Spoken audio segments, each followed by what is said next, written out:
Welcome to episode 24 of Untangled Faith. On this episode, I talk with Greg and Lauren Thoman, and they share their perspective of the situation I shared with you in the previous episode.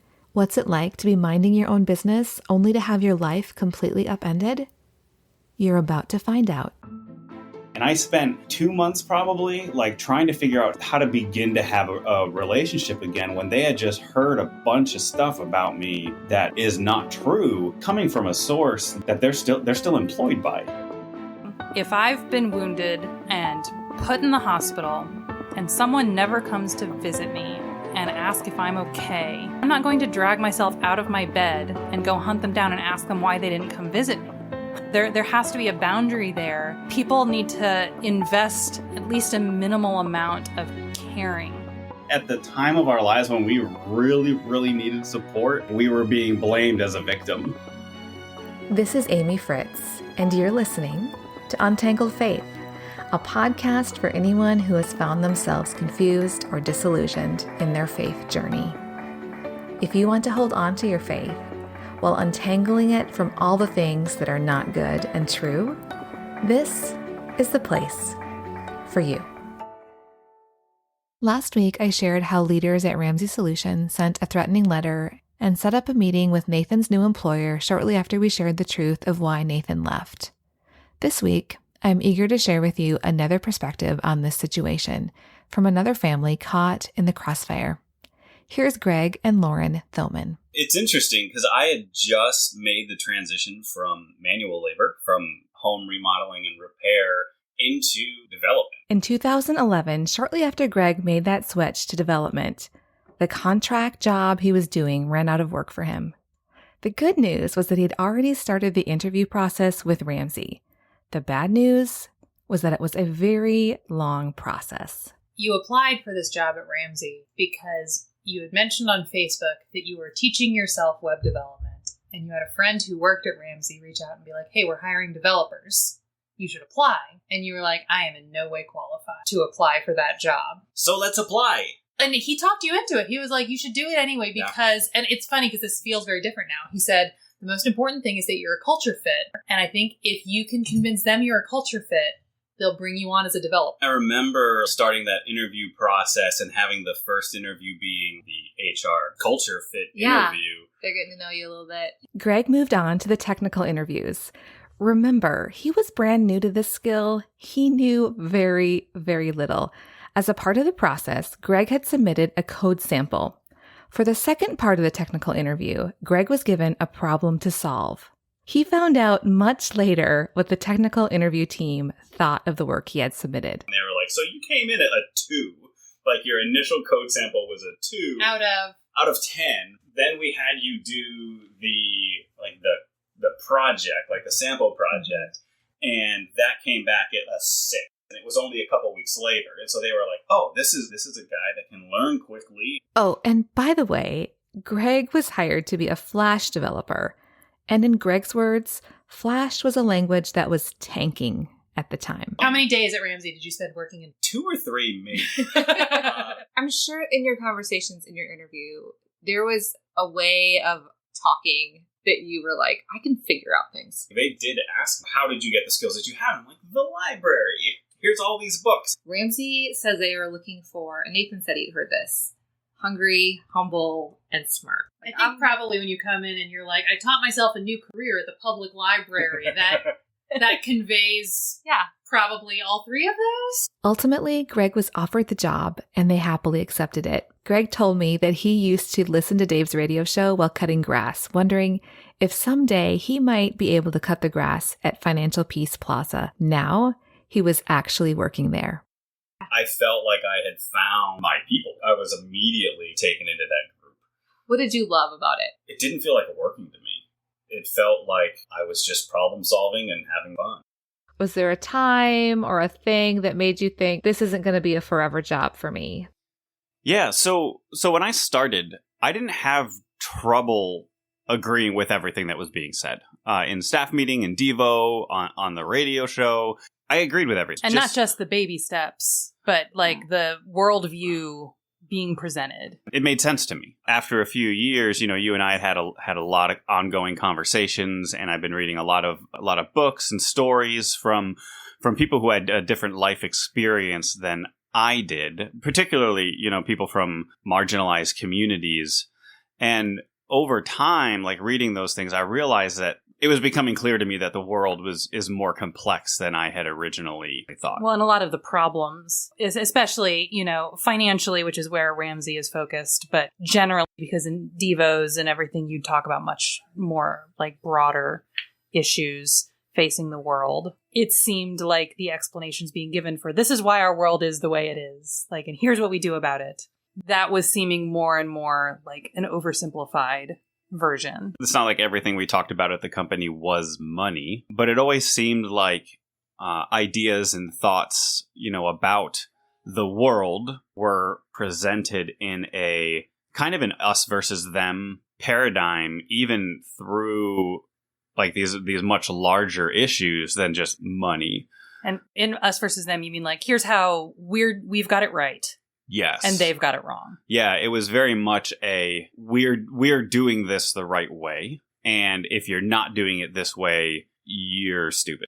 There's a whole section on the radio show that like Dave rants, like in YouTube, you can Google like Dave rants, and where he'll rant about a topic, and it's not always a financial topic. And it's presented as like, here is the correct stance on this. And if you disagree, you're wrong. Right? Yeah. Like Dave would often say, you don't have to agree with him to work here, right? You don't have to.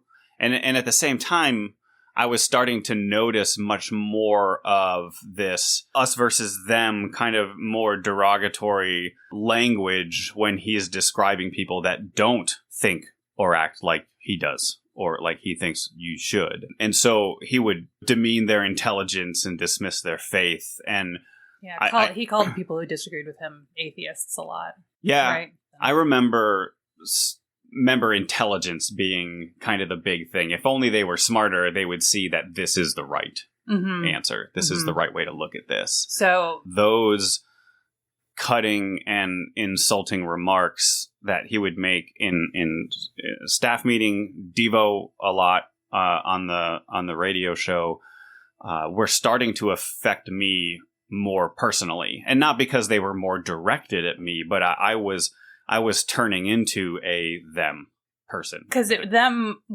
they were anyone who didn't see the world the way that Dave saw the world. It was very exclusive, the language that they would use, and drawing those borders between people who thought like us and others. Yeah, I think the audience is, kind of targeted as that us, and if you're not us, we're going to make you us. Or you're wrong. Like, I was hired as primarily as a culture fit, I would say, given where my development skills were at the time. And I grew in that, I grew my development experience in engineering and problem solving and all of that. And I loved what I did and the people that I worked with. And I started to feel that like my team culture was one thing, but then the broader company culture was increasingly us versus them. Toward the end of my tenure at the company, I was much more in the them camp. Well, and was it that the culture was increasingly more us versus them, or that you were just becoming more aware of it?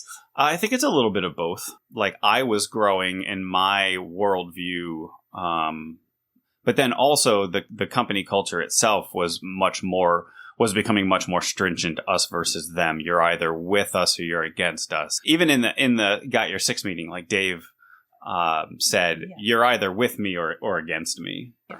But I actually think a lot of that started along kind of the Me Too movement, because that's where like it became very evident that my trajectory as a person was not going to line up with Ramsey long term. A few years before you left, probably around the time that the Me Too movement was happening and Black Lives Matter was, becoming a real major social movement, we were having these talks at home about what can you do in your workplace to try to affect positive change. And you started having some conversations with various members of leadership and human resources. And what did that look like?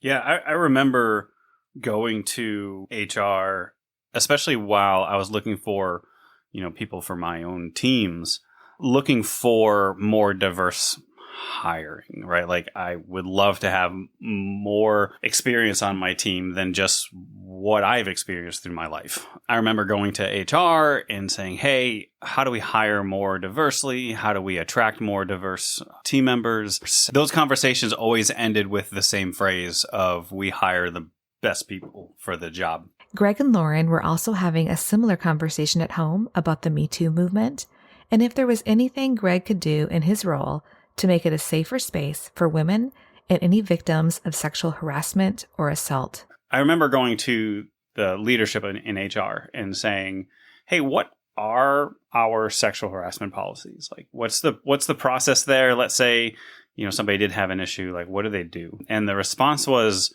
we don't have those policies and we don't have those problems here. We're a Christian organization. We don't have a problem with sexual harassment. If we did have those policies, it's going to make it look like we do have a problem with sexual harassment. There was a resistance to even having the policies at the time. I was expecting the response to be, hey, here's where it is in our handbook. I would respond with, that's great. How do we communicate that out better to the rest of the company? It hadn't occurred to us the policies don't exist.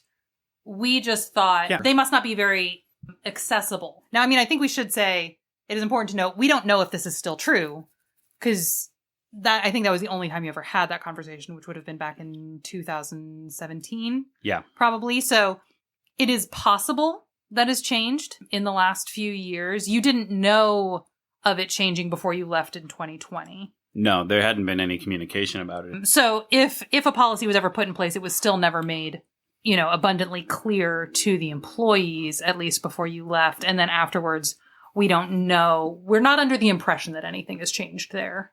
Right. But we can't say for sure.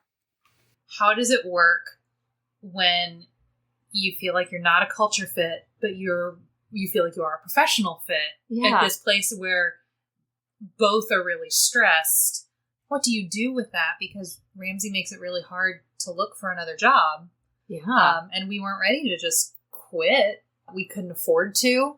Greg was happy enough in the day-to-day that he didn't want to. How do I make this work as long as possible? Yeah. Because I don't see a good way to leave. Because you can't interview for a job without taking time off work. I can't get the word out that I'm interested.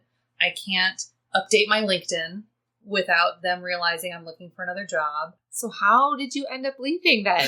I couldn't quit. I couldn't get fired because all of my contacts in the industry were at Ramsey. Yeah. And I knew, and I've seen it happen with other people, when they're gone, they're gone. Mm-hmm. And you don't have contact with them. I had already had time off for personal reasons. That day, Nathan called me and he was like, hey, have a product position open. There's already a bunch of people applied. The interview process is happening. They're looking to make a decision soon. I think it's something you should look at. Completely unknown to Nathan, the day he reached out to Greg to share with him about an opening at his company, Greg was at home dealing with a family emergency. But it turned out to be perfect because it allowed Greg to do this thing that we had been for years saying, I see no way this is going to happen. Yeah. Something has to fall into your lap without you actually looking for it during a time when you already have time off. And that's exactly what happened. It went from Tuesday morning, we knew nothing about this job, to by Sunday, he'd accept. We were giddy.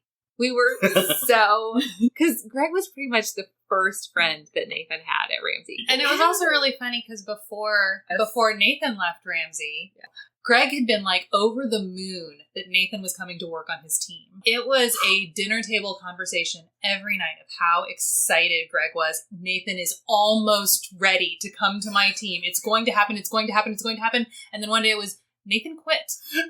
And I said, what? I thought he was going to join your team. And he was like, I did too, but he quit. And I was like, why? And he's like, I don't know. Yeah. I think that it was some sort of big personal thing. And Greg's joke when he moved, he was like, no one realized how serious I was about working with Nathan. When someone leaves Ramsey, they are often quick to clarify if they left on good terms. So I had to ask Greg if he fit the definition of leaving on good terms. I would say so. I left quickly. It was a Monday, and I remember going in knowing that I was going to give my notice. Because of the projects that I was involved in, they would probably want me to work out those 2 weeks before I head out. And I remember sitting at my desk, not able to do it because I was like terrified. And my leader comes up, my direct leader, and we were just shooting the breeze about the weekend. And then he's like, "Hey, we got to get going to staff meeting." And I was just like, "I'm not going to go to staff meeting." He's like, "Why not?" I was like, "We can talk about it after." And he was like, "No, I need to know." And I was like, "I'm giving my 2 weeks notice today." And then the questions came up as I was talking with like other leaders and my previous leaders. And eventually I was like, "Hey, what's one thing that you could change about this place?" Wow. I was meeting with some very senior leadership on the exit process, and they were like, "What would you change about this place?" And I was like, "Okay." This was Greg's chance to share some of his concerns. The way Dave talks about people who don't agree with him is offensive. And when he's calling them stupid, he's talking about me. He's talking about people like me. And as a sidebar here, there are people at Ramsey who are gradually no longer sitting in the us group.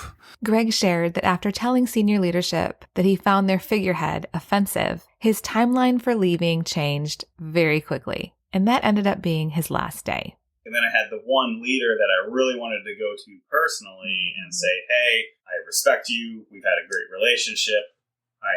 This is my 2 weeks notice." And he was out sick. But then after work, Yeah, I went out to the pub with my team. your team took you out. Yeah. Because they wanted to celebrate you and say goodbye. And I remember you said that you spent the hour after work talking about all your fondest Ramsey memories. And It was fun. I still do have some good memories of that place. it went as well as it could have possibly gone. Yeah. I feel like I left on good terms. Greg left Ramsey at the end of January 2020. He stayed in contact with his friends, but he didn't give the organization or leadership much thought until May 20th, 2020. It's routine that I'm pretty heads down most of the day.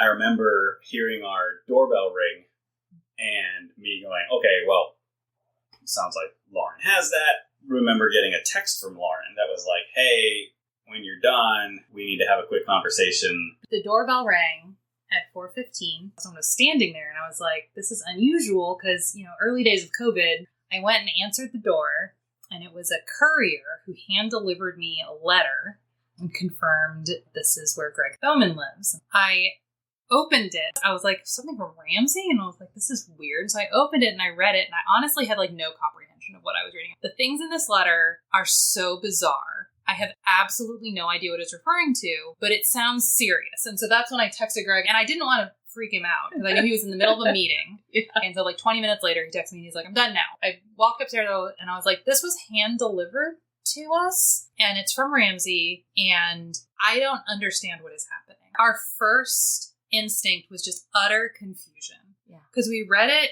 and I think we both literally thought, I think they've made a mistake. Now remember, Greg had left on good terms and wasn't giving Ramsey much thought at all. Here is the letter that Greg received from the General Counsel at Ramsey Solutions. "Dear Mr. Thoman, it has come to our attention that you have been actively soliciting employees of Ramsey Solutions in an attempt to obtain confidential and proprietary company information. You must immediately cease and desist from all such activity, as it is a clear violation of the employment policies and procedures agreement that you executed while employed at Ramsey Solutions. Furthermore, if you have obtained or are in possession of any Ramsey Solutions company information, you must immediately return it to us and certify that you have not made or retained any copies. In addition, I want to remind you that Ramsey Solutions actively and diligently protects its trademarks, goodwill, and reputation in the marketplace and other public forums. Ramsey Solutions strongly cautions you against engaging in any activity that is slanderous, libelous, or defamatory toward Ramsey Solutions or its employees, including its founder, Dave Ramsey. Please confirm to me in writing no later than 5 p.m. CST on May 22nd, your intent to comply promptly with the demands outlined in this letter. Should you or agents acting on your behalf fail to comply with these demands, Ramsey Solutions will pursue all legal, contractual, and equitable remedies available to enjoin your impermissible activity and to recover all monetary damages to which it is entitled. The foregoing is not intended as a comprehensive statement of Ramsey Solutions' rights or position, and nothing herein shall be deemed to be a waiver of any of Ramsey Solutions' rights at law or in equity. We kept looking and going, did you take anything confidential from Ramsey? We were scouring our brains trying to figure out what we could possibly have that would be considered confidential and proprietary company information. What actions Greg could have done that might be construed as soliciting from employees confidential information. At the same time, we were like, they're threatening to sue us. We had just got the house. Brand new job, brand new house. I think we just kept coming back to, this is a mistake. We didn't know what a cease and desist meant. It seemed to us like they were threatening a lawsuit unless we admitted to doing something that we had no idea what they were talking about. Nathan and I had just returned from a walk, and we had walked in the door, and Isaac told us that somebody had come by when we were gone, and my first thought was that somebody had come to serve us legal papers. Either right at that same time, Nathan's phone was ringing, or he realized that he had missed a call from Greg, so he quickly was on the phone talking to Greg. And Nathan called to you, and I could hear it. Hey, Amy, Greg got a C&D, and Greg laughed and he was like, oh, so you know the lingo. And then it was while I was on the phone, he was like, oh, wait, we have a letter too. So this was all like happening in real time. Yeah, while that's happening, I think I get a message from another friend, my friend Heather, who says, we just got a letter. I think Nathan at that point reached out to, I don't know who, and maybe he had reached out to his leader. Over the course of about an hour, we found out that 4 people received these letters. 3 of the 4 were working at the same place. Were you prepared for that to happen? No, because you had you done anything to offend or to as like far make as them we or knew, incite no. this? The only thing that was happening was Greg was continuing to maintain his relationships, and he had mentioned to his friends, one of his other friends had reached out to Greg because he knew Greg was taking COVID seriously. Yeah. And so he had reached out with frustrations about, I'm frustrated that Ramsey isn't taking this seriously. Mm-hmm. And in that, he had sent a screenshot of like one sentence of an internal email being like, look at what they sent to us. Did you ask him to send you internal email screenshots? No. No, it was literally out of the blue. Like, Greg received a text message from a friend the next day that increased their confusion and alarm. You got a text message from a friend that was still at Ramsey. Hey, you should know they had a meeting about you yesterday. You were like, they had a what? It's really difficult to piece this together, even over a year and a half later. What we were told at the time was they pulled between 100 and 200 people into a room, mentioned Greg by name, Nathan by name. Dave was there and board members were there, and they said they had a local pastor there. And during this meeting, they accused all of them of forming a coup to take down the company and destroy everyone's jobs. Once he pieced that together, that's when he reached out to Greg and he was like, they had a meeting about you and they are saying these things about you. We're still kind of in shock and be like, but we're not doing anything. We're literally doing nothing. Yeah. We got this letter and we have no idea what it's about. Now we're being accused of starting a coup. Over time, we've gotten numerous versions of this story. Yeah. We've had enough people corroborate there was a meeting, that these guys were mentioned by name, and that it was they were the bad very guys. accusatory. Like my friends, I could see definitely like being scared. I know this person. Also, that puts me in a really weird place. But I had really good relationships all the way up through a lot of the leadership members, including board members and the one that I, had tried to contact multiple times since leaving, and no one reached out. So as far as like trying to find the truth, trying to look into things, doing any sort of investigation, it didn't happen. We know from You Got Your Six audio that Dave's method of investigation is if someone that you have a relationship with is accused of doing something bad, the way you investigate is you go to them and you ask. And as much as I don't think that is a credible means of investigation, that's Dave's method. where he says over and over, you go to the person and you ask them. And so even by those standards of investigation, half those board members have Greg's number in their phone. No one reached out. Instead, they just had this meeting where they said these things that had to have been lies because we weren't doing it. Here's potentially a couple hundred people that are hearing false things about me, and I'm not there to defend myself. Who knows, like, how devastating that was to my contact list, friends, and just industry. Yeah. It's gone.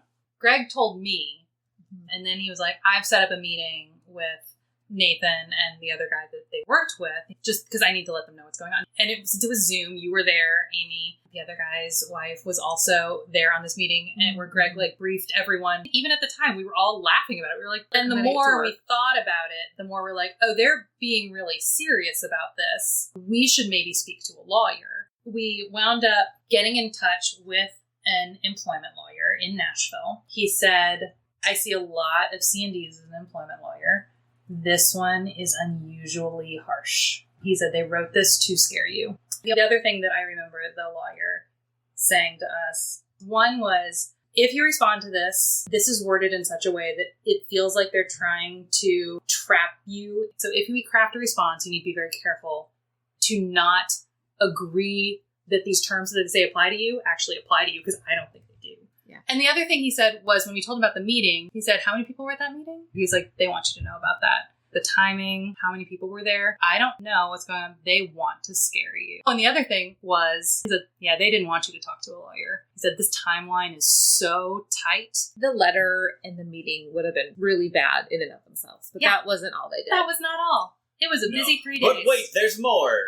I want to remind you that Greg has been with his new company at this point for only a little over 3 months. That's important to know as we get into the next part of this account. We found out on Thursday night that Ramsey Solutions leadership had contacted the leaders at Nathan and Greg's new place of employment and set up a meeting. This was a meeting specifically set up to talk about Greg, Nathan, and Nathan's former leader, who are all now working together for this new employer. It's also important to note that Nathan didn't go directly from Ramsey to work for this new employer, and neither did his leader. And when Nathan reached out to Greg, Nathan was not bound by any no poaching agreement. The call was trying to instill distrust with my new leadership team. And it was about you and Nathan and the the third ex-Ramsey. I was sitting in the room when we all were given a summary of that meeting between their employer and Ramsey Solutions, and it was terrible. We never would have guessed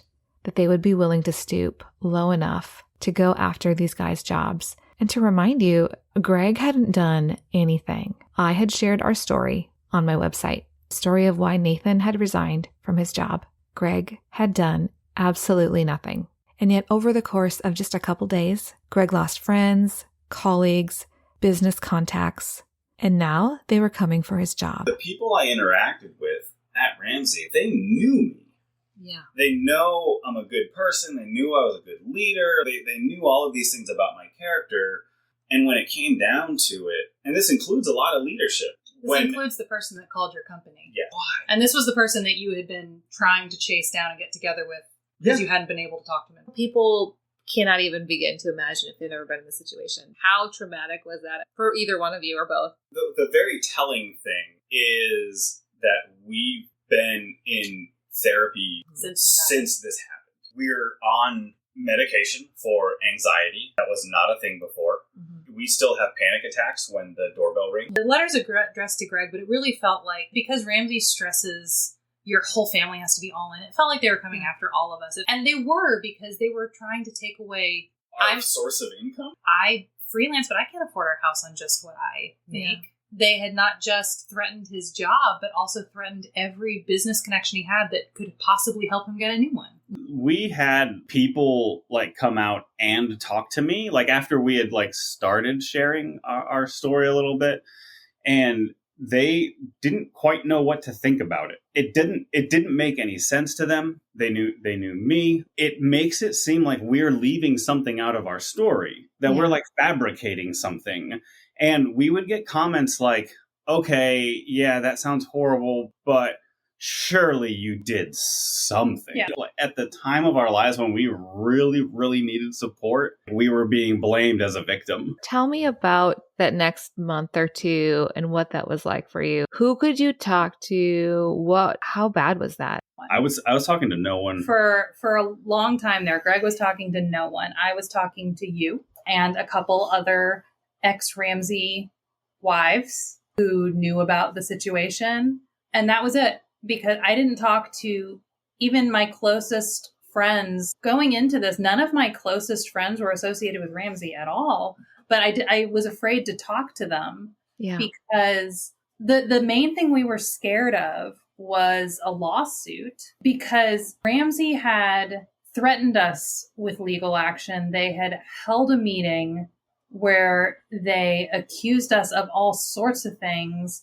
They tried to get Greg fired, and this was all with no provocation whatsoever. So when they were willing to go that far, when we hadn't done anything, we couldn't rule out that they were going to keep going. Yeah. So you were still operating under the assumption they might still sue us. Mm-hmm. And so we need to be really careful that we can show that there is nothing that we have said or done.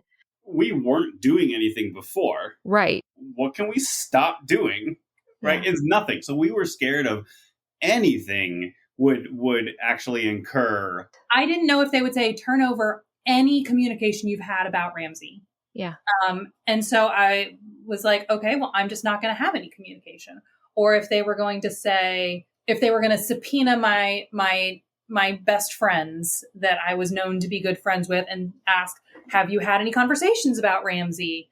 And so the easiest way to protect them was just to not have any conversations about Ramsey.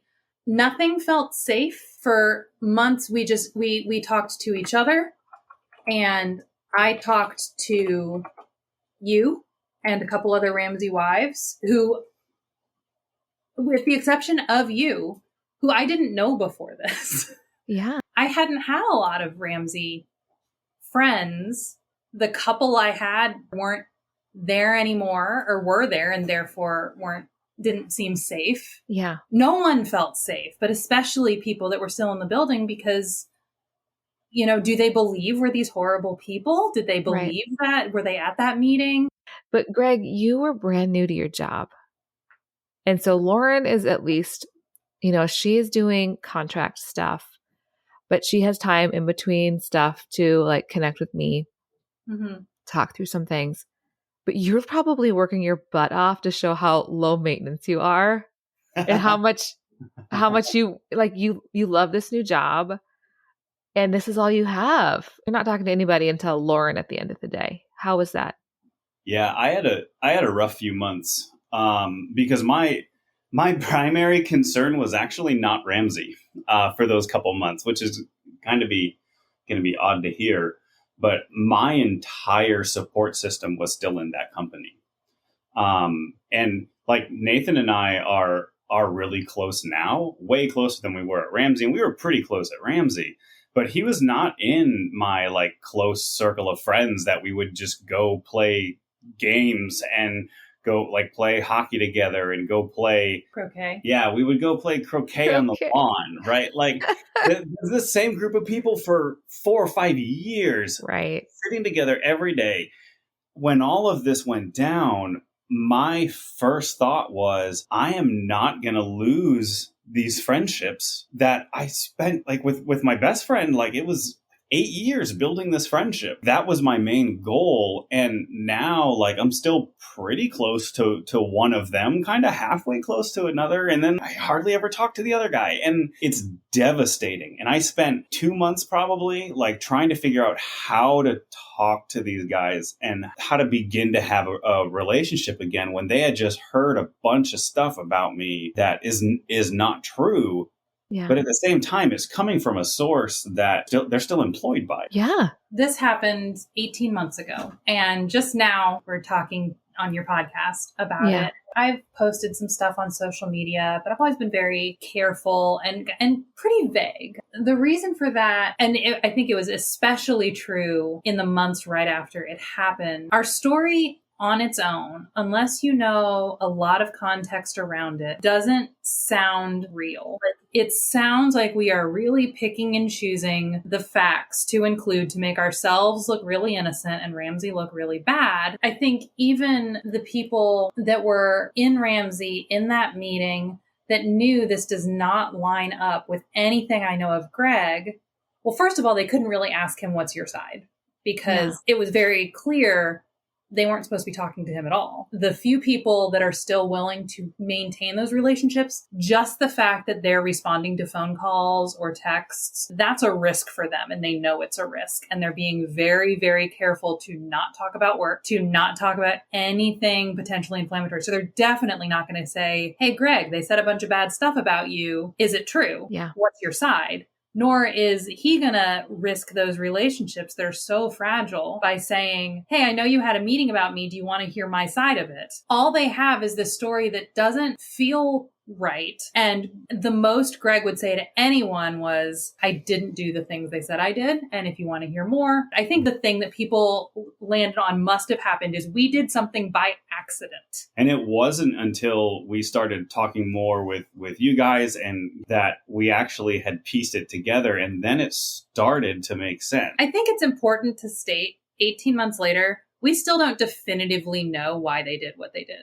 Yeah. We have a pretty solid working theory at this point. They were really nervous about COVID and they were really nervous about Hogan. So our theory is Greg worked with two guys who had quit over Hogan. And Greg was still talking to a lot of people that were inside, still had a really good relationship. And the people on the inside were talking to Greg about COVID. Yeah. And someone leaked that email to the Nashville scene. I think it was just this perfect storm of paranoia and having connections with people that they were very concerned about. Our best theory as to why Greg was included in this, but it was he has too many points of contact between these very sensitive issues and people that are in our company. We know he was someone people liked and people respected and people listened to. And so all of that together, I think he had to be discredited before he might say something that people would listen to. I did have an individual who had, reached out because of their COVID response and later was pressured. And then I don't remember if he was fired or if he quit. He resigned. In his exit path, he had an exit interview with his VP, which was a different VP than before because of the leadership change. I think it's important to know that this shows that they knew what they were doing and they had a line ready for if anybody questioned it. So he goes to this VP, what you did to Greg, that's a horrible, horrible thing. Like that. I don't remember the exact words because I wasn't there. The VP's response was, that was just a shot across the bow. Like it was no big deal. Which means, one, he knew what they were doing. He knew who was involved and he knew what to say about it. And for them to just think this isn't that big of a deal, but their actions could have destroyed our family. And to say that so flippantly. That was gaslighting, right? Like that thing we did where we took away all your friends and tried to get you fired. That was no big deal. There's an interesting parallel that I want to kind of draw here. You guys have talked about gossip policy in general on this podcast. As far as the company has a no gossip policy. Mm-hmm. Right. But when it came time for them to actually put it into practice, they didn't. They could have come to me. The person who can solve the problem. Right. Well, meanwhile, they talked to a whole lot of people who couldn't do anything to solve the problem. They couldn't do anything to solve the problem. They were just saying bad things about people they didn't like without actually talking to those people. There's also, you've said this a number of times on your podcast, that the truth wants to be investigated. The truth says, investigate me. but in an extremely cowardice way. If you're in that building, there's no way for you to figure out the truth. It also made it very personal. It's not just these people are unhappy with leadership. It's these people are trying to take away your jobs, their friends. Yes. They are trying to take food out of your children's mouths. If that's the narrative they're pushing, and at the same time leaving the impression that to talk to us is to endorse the coup to take down the company and destroy everyone's livelihoods, most people were not going to step out of line. That's why Greg had a great purging of his Facebook contacts immediately following that meeting. People just said it's easier to cut him off than to question this narrative. This has been a large part of our story, that we've been telling here. It's not all of it. If somebody, wants to reach out and have a conversation at this point, I'm an open book. An interesting thing to come out of this is that they named those guys as people you can talk to if you want to get out. The stuff that you're doing, we've seen this with like Larry Nassar, and we've seen this before where one person like starts speaking out and it starts to gain traction and it empowers people to tell their own stories. We saw this almost immediately. Of course, you like going on the record and starting a podcast and talking more about Melissa's story with her on the show. And it's empowering. And when you start to take all of these stories at the same time and start to put all these things together, it doesn't create a great picture. Yeah. We're describing a system of abuse. When this happened to us, we were so blindsided and we were like, I can't believe they did this to us. But then the more we learned, and it was super isolating, and we thought it was a one-off. But the more we learned, we realized this isn't the first time they've done this. We knew about them having meetings and accusing people of all sorts of stuff that, now we're like, did they do any of it? Yeah. Was any of the stuff that they were saying about people true? Because none of it was about us. And we started to do the same thing where we got out of Ramsey, deprogrammed a bunch, and started meeting people that had very similar experiences to ours, who were wonderful people. Everyone that I've talked, and Greg has talked to more than I have, but everyone that I've talked to that reaches out is just so relieved to know that someone's finally talking. Yeah. And saying, I've been waiting. And some of them saying, I've been waiting for years for someone to talk. I've been so scared. And they're so relieved. For years to tell my story. And I felt so alone. And now I've had some people say, just because I shared the one article where you went on the record, Amy, and I had shared it, and I had people reach out that went, that's when I knew you were safe, is because you shared that article. And I can't believe those women were so brave that they talked to a reporter. And it's not a club that you want someone to be in, but you're happy to not be alone in it. It's been illuminating and it's been empowering, but it's also been very sad to think when it happened to us, wow, this seems so unusual. And the farther we've gotten from it and the more people we've talked to, the more I've realized it was not unusual. It's just everyone was scared. The truth is, the reason they went after us so hard, they threatened us the way they did, is because those tactics have worked for them in the past. Yeah, they have. The reason we waited so long to tell our story is because it doesn't make sense unless you tell it in the context of other people's stories. And that's why I think the podcast is a good place for it, is because it's in the context of your story, and your story is so heavily wound up with ours. I think since you were already telling yours, it made sense for us to tell ours, because as much as ours does not make sense just in general, it makes even less sense when you tell it in isolation. The other thing I wanted to say that I was just thinking about the other day is it's really disempowering to realize the people you're up against have all these advantages that you do not have. And I'm not just talking about money. When this all started and we realized that it wasn't a mistake, at that point is when it became terrifying. Because when you realize the other person is willing to lie, like they're not bound by the constraints of truth or ethical behavior, there's suddenly no limit to what they could do to you, because it doesn't have to be fair. And there's no way to retaliate against it, because we're not going to lie. The truth sounds like we're lying. There was something about their willingness to lie. Then it was like, there is no limit on what they can do.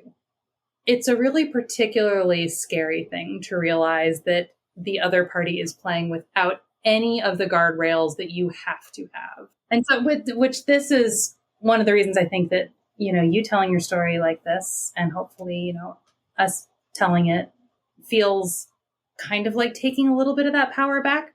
Like, we get to present our own narrative. We get to finally say, here's what happened. Yeah. Here's the truth that we were never able to tell people. Ramsey has attracted some really great people to work there. And when he has shown his colors to not have integrity, those people that are good people aren't really going to be okay forever to just slink away.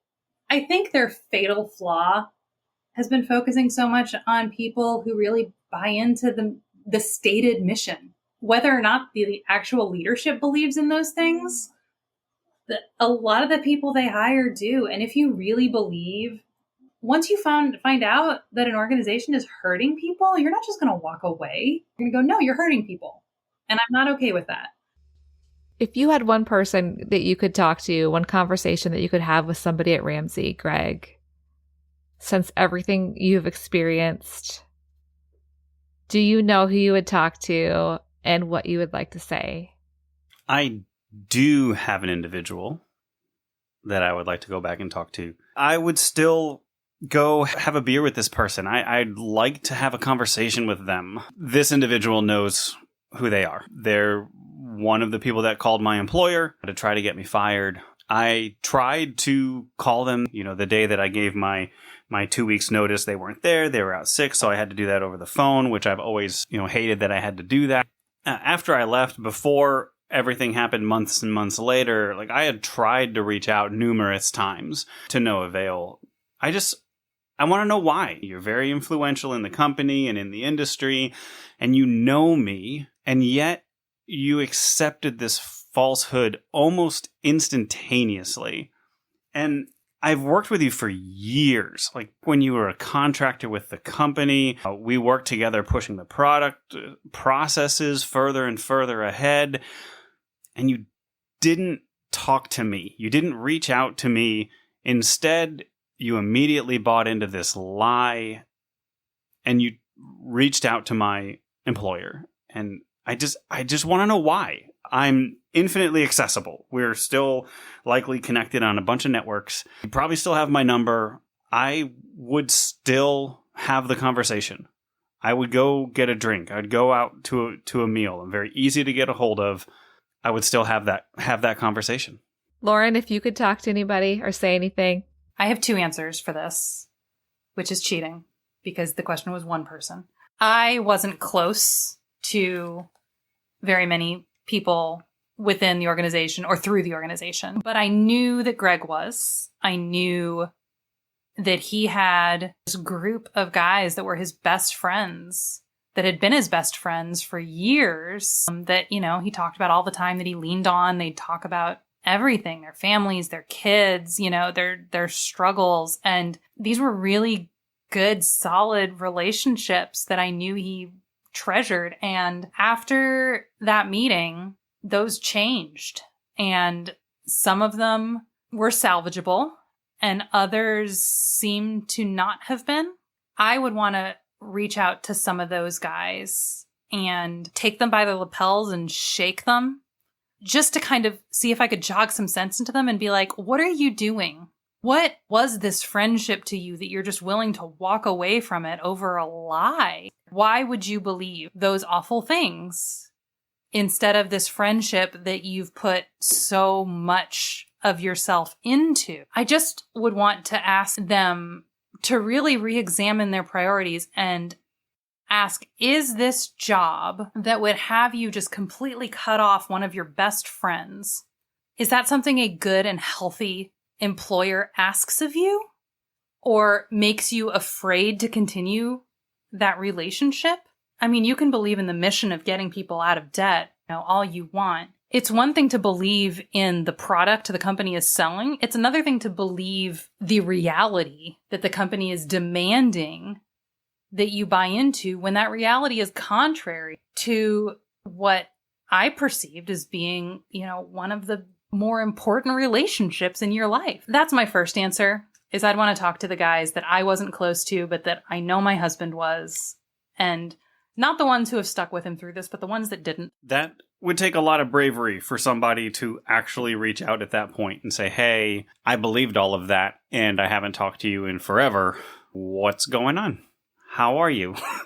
Right? Like, if anybody wanted to reach out and talk with me, like, I still would. I think from being on the inside for so long, you would have a lot of understanding for why it might take someone a while to work up that courage, or even not work up the courage, but come out of the fog enough to realize that this wasn't a good thing that they bought into. I think you'd have compassion. Yeah, absolutely. That's my first answer. And then my second one, as I said, I wasn't close to very many people through the company, but of the very small number that I was, first, I would ask them to listen to this podcast. I'd ask them to hear our story, because I haven't had someone who is still entrenched in the company ask me. And I feel like I've given lots of opportunity, but no one's taken me up on it. I think everyone has been kind of content to exist in this space where we just don't talk about it. And so I would ask them to, first of all, listen to this podcast and listen to our story and actually hear what happened and what they did to us. And just, first of all, just sit with that and think through, is that something a good and healthy place does? Is that something where I should just say, well, that was your experience and it's too bad, but mine has been good, and so we're just going to agree to disagree on this? Secondly, I would really like them if they listened to the episode and then still had questions. I would want them to come to me with those questions, because a thing I've realized about myself through this is I have placed a boundary around myself where I'm not going to chase down people because I feel like they should care why I'm bleeding. If I've been wounded and put in the hospital and someone never comes to visit me and ask if I'm okay, then I'm not going to drag myself out of my bed with all my bandages and go hunt them down and ask them why they didn't come visit me. There has to be a boundary there where people need to invest at least a minimal amount of caring about those wounds to be willing to at least enter the room, stand in the doorway, and say, hey, what happened to you? Why are you here? Where'd all this blood come from? And so I think this podcast is a great way of answering the question of where did all the blood come from? And if they have any follow-up questions, like what's your treatment plan? How are you dealing with it? Do you need rehab? I don't know how long I can drag out this metaphor, but we're going to see. I don't want to have to track them down and have to do you see the bandages? Would you like to know how I was cut open? At some point in time, people need to show that they're actually interested in the answers to those questions. When I started this season, I had no idea that Greg and Lauren were going to volunteer to share their story. I don't think they could have guessed they would either. But there's something powerful about sharing one's story. In this case, for Greg and Lauren, telling their story and calling out the lies spread about them is a small part of reclaiming and redeeming what was taken from them. At the same time, I don't take for granted the risk they are taking in doing this. But to quote Dave Ramsey, we don't make decisions based on fear. Thanks for listening to this episode of the Untangled Faith podcast. This podcast is made possible by listeners like you who support this work on Patreon. Our Patreon members have access to bonus audio. Members also get access to transcripts, a monthly live stream, and other exclusive behind-the-scenes info. For information, visit untangledfaithpodcast.com/member. You can find me on Instagram and Facebook as Untangled Faith. On Twitter, I'm Faith Untangled. On the next episode of Untangled Faith, I'll be wrapping up this series. I'll see you here next week. Humdinger. Wallaby. Oh, we should just do like Pachycephalosaurus. Oh no, I may have just ripped my pants. Maybe that doesn't go on the record either. I didn't. Everything's fine.